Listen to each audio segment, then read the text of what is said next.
కొరింథీయులకు రాసిన 2వ పత్రిక 7వ అధ్యాయం 10వ వచనం. మనకి ఈ వాగ్దానములు ఉన్నవి గనుక we have these promises. ఇలా స్టార్టింగ్, మనకు వాగ్దానములు ఉంది. పక్కన వ్యక్తి ఎదురు చెప్పండి, మనకు వాగ్దానం ఉంది. చెప్పండి, మనకు వాగ్దానములు ఉన్నాయి. we have promises of God. చెప్పండి ధైర్యంగా, we have promises of God. Unchanging promises we have. మనకు దైవిక వాగ్దానములు ఉన్నాయి. Do not be troubled. Hallelujah. నీవు దేని గురించి విచారపడదు, నీకు దైవిక వాగ్దానం ఉంది. Somebody say yes Lord. Hallelujah.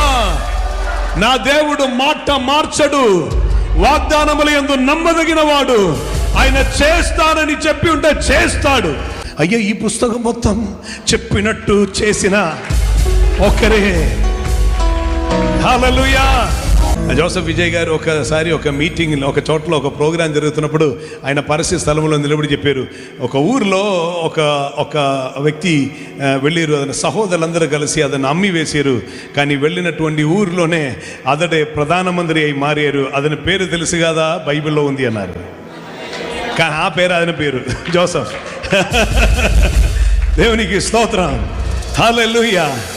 ఎవరిని నమ్మి వేసిన, ఎవరికి వ్యతిరేకంగా నిలబడిన, నీ మీద వాగ్దానం ఉన్నప్పుడు, hello hallelujah, there is a God who fulfills the promises.